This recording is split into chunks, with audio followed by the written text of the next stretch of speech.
What's up, ladies and gentlemen? Before I get into this video, I want to thank Mike DeLeon for granting me this interview. He was cool as shit, didn't hesitate, said hell yeah. And if you watch the guy's expressions and you really watch him, you can see the passion he has for what he does. The dude's a fucking animal on the guitar, and I can't say enough about him. So without further ado, Mike DeLeon.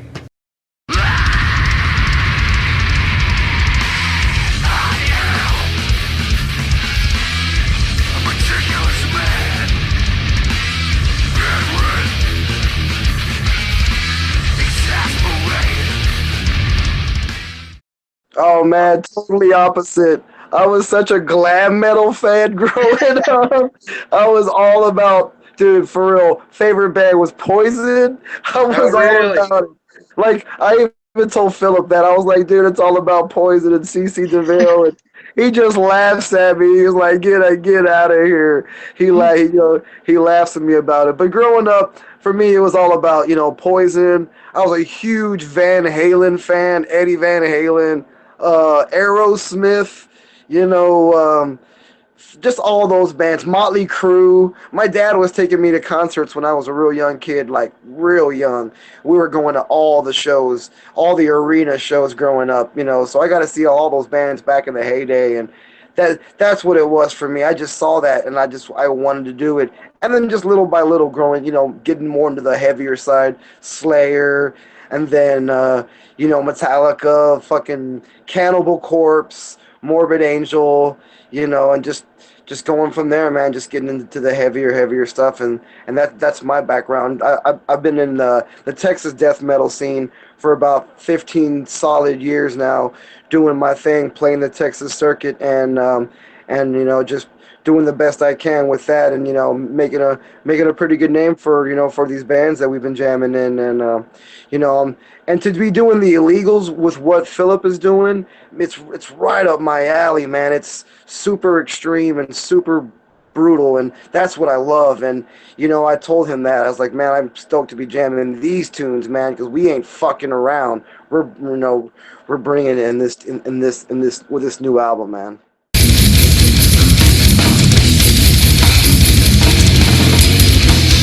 Yeah, there's tons of them, man. I can go hard on the scene back, in the early 2000s, especially when I was, starting it, right out of high school.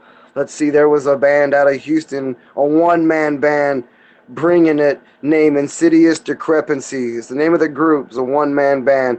Man, that was hugest impact on me, especially when I got to meet the guy. That was a big influence on me in the Texas death metal scene. Insidious Decrepancy, you got a band out of Austin named Images of Violence. Main dude in that band is John Zig, does a bunch of tattoo work, bunch of artwork for a lot of bands. Band out of San Antonio called Eviscerated, really huge band I was really a fan of. Man, there's so many good bands. Band out of the San Marcos area where I'm from called Vex, VEX, who are still doing some real good stuff here in the local scene, still making a name for themselves. So yeah, there's music piling all over the place. So many good bands. Down in the valley, real quick, I want to mention my friends in like Severance and like Blast Perversion, bringing it from South Texas, man. So yeah, it's been thriving, and it went through a good heyday where it did really good, and it kind of died down, and right now all the bands seem to be doing it. Bands are still putting out, the local bands are still putting out albums and still bringing it, for the brutal scene, man. So it's still going pretty strong.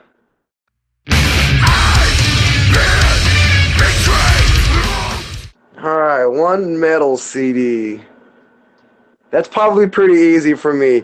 That would probably be Slayer's Rain in Blood. Dude, that's not a bad choice at all, man. 25 or 27 minutes, it gets right to the point, and you can just jam it over and over and over again, and you don't get tired of it, man. So I'll go with the Rain in Blood because it's a classic, and it's metal as fuck.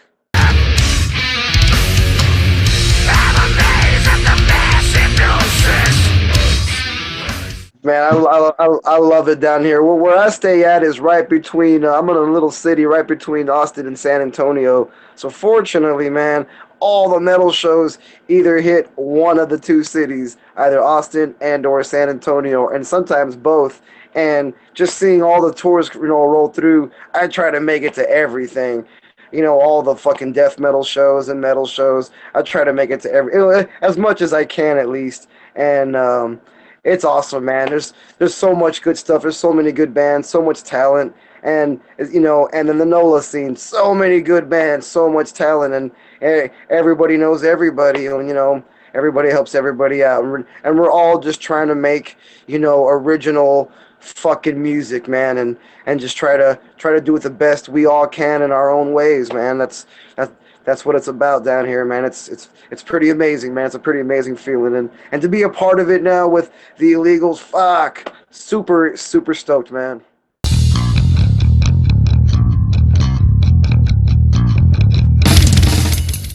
I was in a band called MOD with a guy named Billy Milano who used to sing for a band called SOD. And we did a festival over in Germany with the Illegals. It was our first night of the tour, and we just so happened to run into the Illegals that night. And I got to hang out with Steve for a while, and I had no idea they were looking for a guitar player at the time. It was never even brought up, but we ended up hanging out, smoked a joint, fucking caught up on some Texas, some friendship and stuff, man. It was good to see Blue out there, and we're all Texas homies out here, and so we were in Germany, Yeah. and you know I was playing with MOD that night, playing some warming up, playing some death metal because I come from a real death metal background, and they just so happened to be watching a side stage while we were warming up before our gig, and a few months later, I got the phone call from Steven saying, "Hey man, we're looking for a new guitar player," and you know they remembered me playing some death metal licks when I was Nice. warming up on the guitar, and they asked me if I was interested. And at that time, I was really busy with MOD. We were getting ready to write an album, so but when you get a phone call like that, you drop everything you're doing, Hell yeah. to jump on that. So I remember immediately telling them that I was definitely interested, and that that I wanted to jam. And then I remember I worked merch for a few days for Pig Destroyer when they were out in Texas. I had worked merch for them for a few days. We ended out in Houston, and Pig Destroyer went out to Louisiana, and I stayed behind. And we did like a secret practice over at a secret jam sesh over at Steve O's, man, with Blue and with Steve and a couple of other guys, man. And it was pretty awesome, man. It was our first jam, and kind of like getting my feet wet with some of the illegal action, man. So it was pretty cool. And then from then it's been on, man. It hasn't stopped. We've been jamming ever since. Yeah, it was pretty wild. Like they say, I was scouted out, man, and I honestly had no idea. I was just doing my thing, just playing some stuff that like I said, I come from a total Texas death metal background, so it was cool. It just so happened to be, we at the right place at the right time. They say, man. So it was awesome, and just fucking having a blast with it, especially with these new songs, man.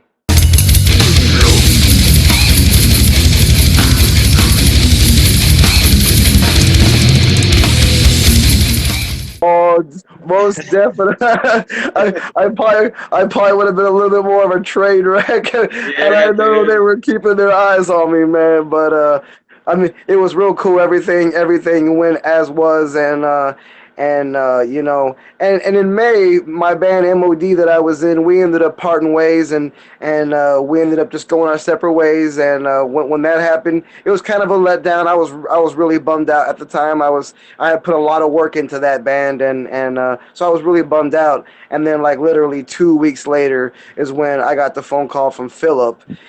Actually it was an email from Philip saying, "Hey man, everything happens for a reason, and I need a guitar player, and come jam, man." So it just you know, that was it. That was it, man.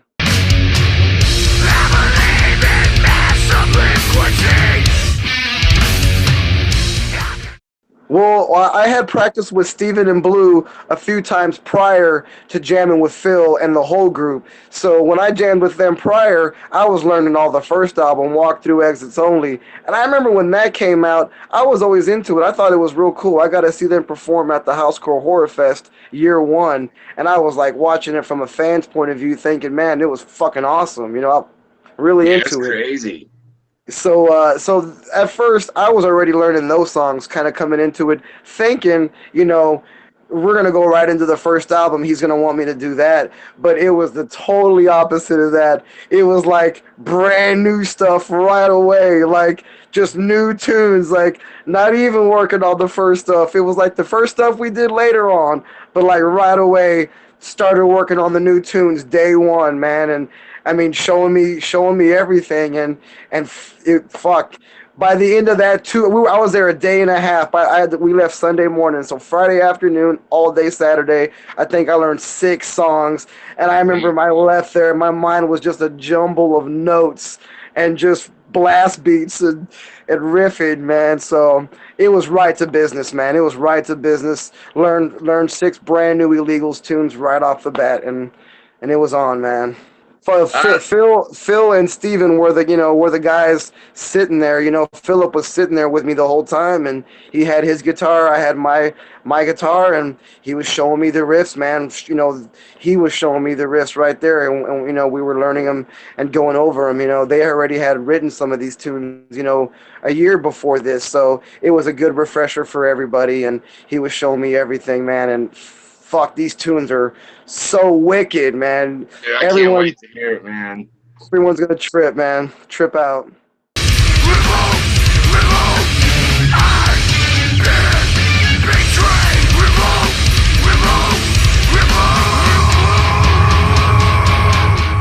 Okay, dude. I remember it was a Wednesday night, and I got the phone call from Blue, and he's like, "Mike, he was hanging out with all the Super Joint. Super Joint was at the Layer, and he's like, Mike, we're talking about you over here. Want to see if you can come out this weekend and come jam." And I mean, it was a Wednesday night. I still had to work Thursday and Friday, and I remember, I told him, "Give me a minute. Let me see what's up." Called my boss, and I was like, man, I got this big opportunity. I really want to jam with these guys, and I was like, you mind if I have the next 2 days off of work? And he was like, go do what you got to go do. And the next day, I remember, I grabbed my guitar and my amp and loaded up, and I went by myself for 8-hour drive from my house to Philip Anselmo's house, Oh, man. And dude. I mean, I was jamming like Slayer, Haunting the Chapel, and Rain in Blood, and like old Deicide, like all the way there. I remember I pulled up, and it was like 3 a.m. And he lives out, in the middle of nowhere out there, and he has a lot of land, and it's so amazing out there. It's so peaceful, and it's amazing to be the whole feeling of being out there is awesome. So I got there at 3 in the morning. It was completely dark. Everybody was asleep, at the house, and Blue let me right on in. And I mean, I was so nervous, like I couldn't believe I was there. I was in the guy's house, and you know, I like they took me upstairs, and me and Blue, we burned a bowl, and he kind of gave me the rundown of what was gonna happen the next day. He kind of told me, hey, this is what's gonna happen, and and pretty much we woke up the next day, and by like noon, I was standing in the hallway, and I just remember feeling this presence standing right behind me. And I turned around, and Phil was like standing right there, gave me a huge hug, man, and just welcomed me with open arms, man. And we were there, and that day I got to watch Superjoint rehearse for their upcoming tour. I sat in and just kind of, we were in the Layer, man, and I couldn't believe I was sitting there with these guys. I grew up on Superjoint, diehard fan, diehard, used to travel around Texas watching the group. So to be able to be there and watch the band rehearse full throttle, it's sitting in between Kevin Bond and Blue on drums. I was air drumming everything, just jamming along, man. It was pretty insane. And once they got done, my nervousness really picked up because I knew it was my turn to plug in and jam with Steven and Blue and Philip. So it was pretty nerve wracking, man. Once they got done, I really got nervous because they were like, "All right, man, go ahead and plug up. You know, you're up." So I remember we had about an hour of just jamming, me, Blue, and Steve, and then Philip walked back into the jam room, and I mean, I was super nervous, but once we hit that first note, I mean, it was just jam time. It was just like jamming with me and my buddies, man. It was on, and ever since then, man, it's been a great time. We all vibe off each other, and we're all into the same style of just bringing the most extreme tunes, man. So it was really nerve wracking to be there for the first time, but he made it feel right at home, man. And ever since then, I always enjoy going back because we always get a lot of work done, and it's always a fun family time, man. With over at the house core compound, man. It's pretty insane, bro.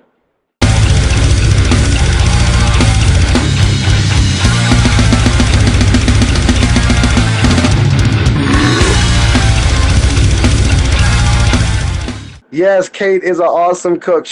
Every time we get done jamming for 8 or 9 hours, we head into the house, and she always has something ready to go for us. Something cooked up on the grill, or something cooked up inside. But there's always food ready to go. And man, us hungry stoner dudes, man, we go in ready to eat, man. And she always hooks it up. So most definitely, Kate is awesome.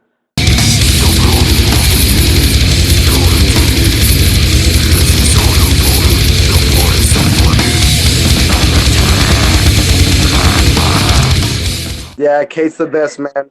She runs the show, man. Without her, it would probably all fall apart, man. She holds it all together, and she does it very, very well.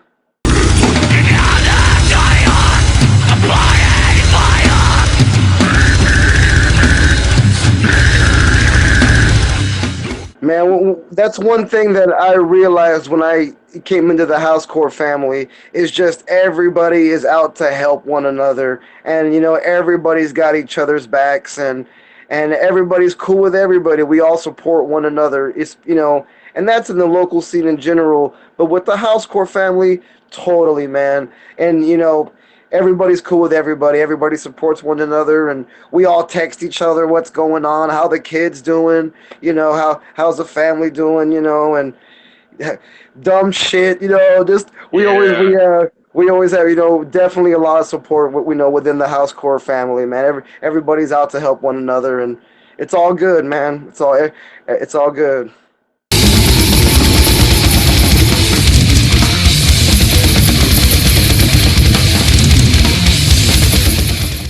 Yeah, Walter is a good guy. He's a guy that I kind of brought into the table. I remember leaving there last September, and Philip was like, we need a bass player, and he was telling all of us, there's a spot, it's open, we need somebody to come fill it. So it just so happens the next day I got back, and I had a gig with my local death metal band, Flesh Hoarder, and we were playing with Walter's band, Vaginal Bear Trap, VBT, and I had known Walt for like 8 or 9 years already. And as soon as I saw him hit his first note, it just hit me. This is the guy. Walt is the guy. I know him. He's down as fuck. So I approached him after the gig and was like, hey man, I just got back yesterday. We need a new bass player. Would you be interested? And he was the same way, totally down. He was like, man, anything you need from me, I'm here. And then months went by, one thing led to another, and he made it in and nailed it, man. Came in and nailed it, man. Did a great job.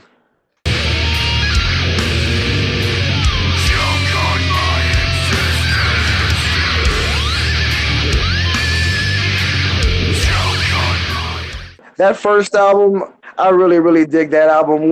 We've been going over it now. We like to play it, as best all the way through. What during rehearsal we'll jam that first CD, and we get through the song, walk through exits only, and we get to the end of the tune, and it's the fucking heaviest thing, man. I can't wait to play these tunes live because now we got two guitar players. We're gonna be bringing it full throttle. It's gonna be heavy, and then these new tunes are a totally different direction. even more so than that first disc. We're going for some really dark, evil, fucking insanity, man.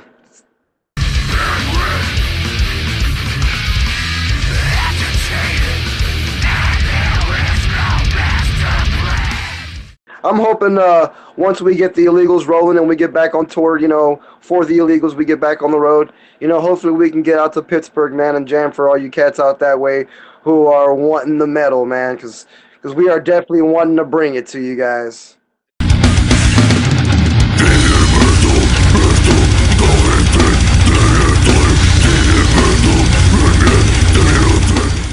Actually, I have played there a few times with my band MOD. We had rode through New Orleans and hung out with like Sammy from Goat Whore.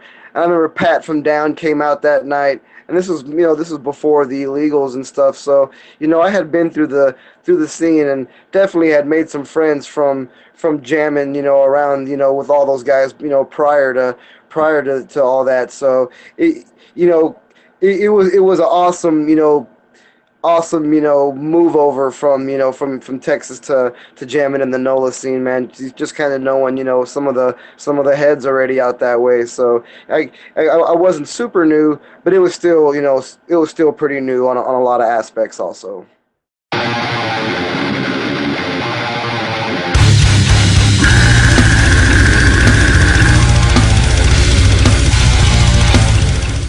Oh, dude, that's funny. That's funny you say that because a couple nights ago, I ran into a buddy of mine uh, who you should really interview also because if you're doing this, you should really hit up my friend Robert Coleman, also known as TA, who plays bass in Goat Whore. Goat Well, Whore, fuck yeah. dude, I'll get you his info after this is all done, man, because I would really like for you to talk to Robert, man. TA is Oh a yeah.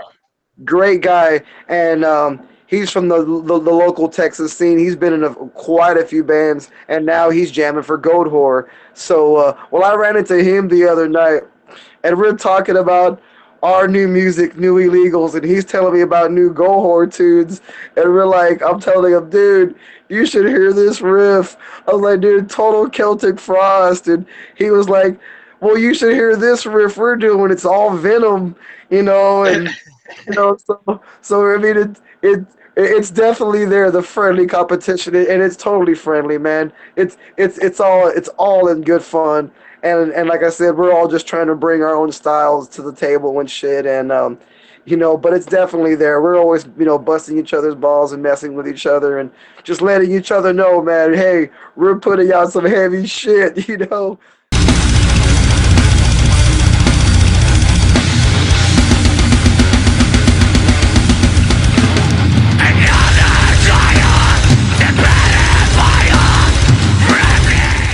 Yeah, man.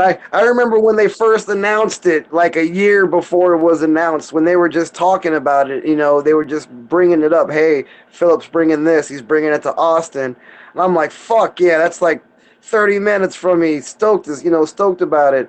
And then I remember them putting up a volunteer thing saying, hey, we're looking for, metalhead volunteers to come work at the House Crow Horror Fest. So the first 2 years I worked it, I remember, being a stagehand, seeing all the cats, and talking to everybody. I remember hanging out with Steven and Jimmy and all the guys. But at the same time, I had to work. I had to break down gear and do all that. And totally awesome. It's always good to put the work in, so that was great. I got to see it from that point of view the first 2 years, setting it all up and breaking it down. And it was awesome. The third year, though, last year, I got to hang out and fucking party for 3 days and watch like the best metal bands from across the world bring it, man. And it's all 3 years have been a blast. So many awesome actors and actresses that Phillips brought to town, directors, and you get to mingle with all those folks and just say hello, and everybody's real cool, and then you got the bands bringing it, on two stages, all sorts of good tunes, man. So it's been the horror fest, man. To me, have been a fucking total blast all 3 years, man.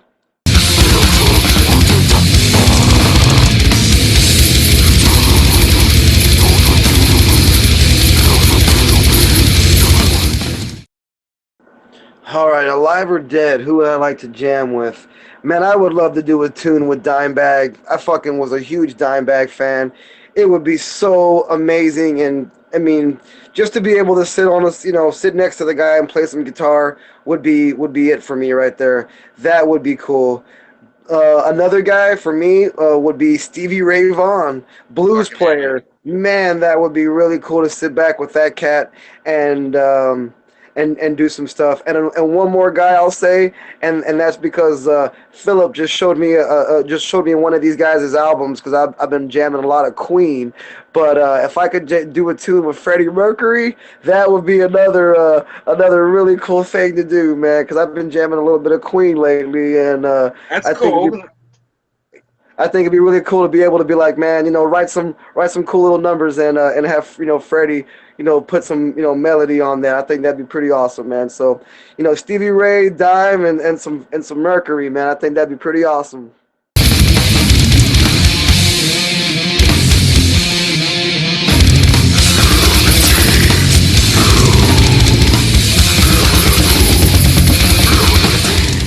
Yeah, man, I would have loved to have got to hang out with Dime, man. That was such, the day that bullshit happened. Well, it wasn't the day; it was the morning after. I'll never forget it, dude. I was taking my license test, and I think that's honestly why I passed it, dude, because I had failed it. And fucking, I actually had to take it because my shit was being suspended for some dumb shit. And I found out even if I get it when I'm 50, they're gonna suspend it. And I'm like, oh fuck! So I went to go take it, and the driver instructor was like, you can put on a radio station, just keep it low, whatever makes you, And I put on what, we don't even have a metal station, but the closest we have up here, and I put it on, and they were fucking talking about it, dude. And I think that's why I passed the fucking test, because I wasn't even paying attention to what the hell I was doing. I was just like, there's no fucking way that happened. And it's just fucking crazy, man.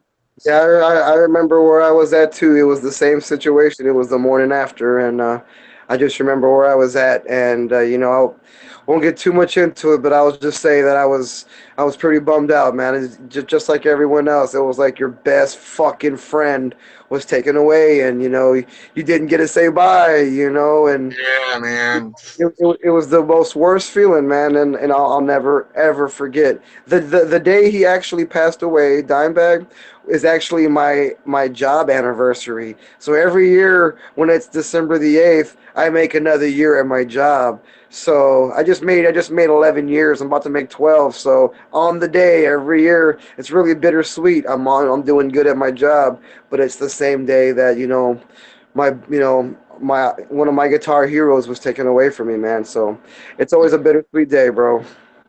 And I just seen that Pantera, their Facebook did a quick thing about that girl that was just murdered down in Florida. That artist, man. Very I, cool of them to do that. yeah, it's just crazy. I can't believe.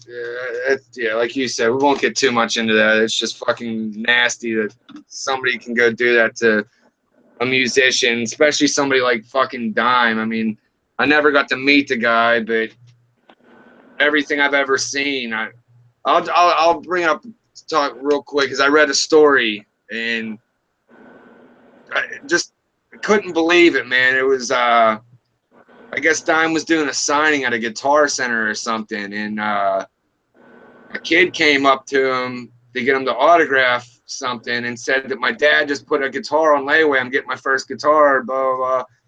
And Dime's like, you start today. And fucking went and bought the guitar for the kid and then signed it for him, man. Like Wow, he was just a beautiful person, man. It's fucking that's a crazy. that's a cool story. I've heard so many of them, and so many awesome stories, man. So many amazing stories of Dime, man. So, it's really really cool, And then growing up, just a diehard Pantera fan. Got to see him a few times, So it's It's huge down here, definitely, and and he was just a huge. I never got to meet him either. I got to meet Vinny. I've met Rex, and definitely jamming with Phil. But Dimebag, I never got to meet, and that's one thing I definitely regret. I've been to his gravesite a few times. They're out in the Arlington area, and it's always real special going out there and spending a few minutes and just kind of talking to him and all. But it'd have been really awesome just to have shook the guy's hand one time. It would have been awesome, man. That's actually on my bucket list, man. I want to go down and say what's up to his grave site, dude. I'd love to get down there. I'm actually part of a page that's trying to do something about the assholes that are carving their names and shit in there, man. That Yeah, pisses me we off. yeah we hate that shit, man. We hate that stuff.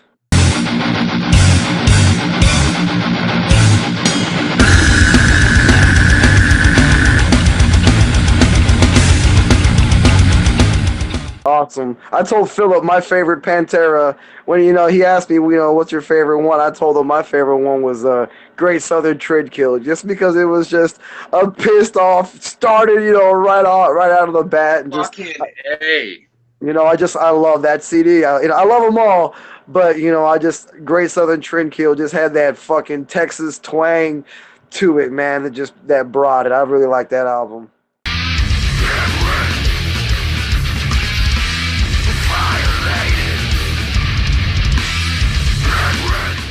Awesome. I appreciate this last minute.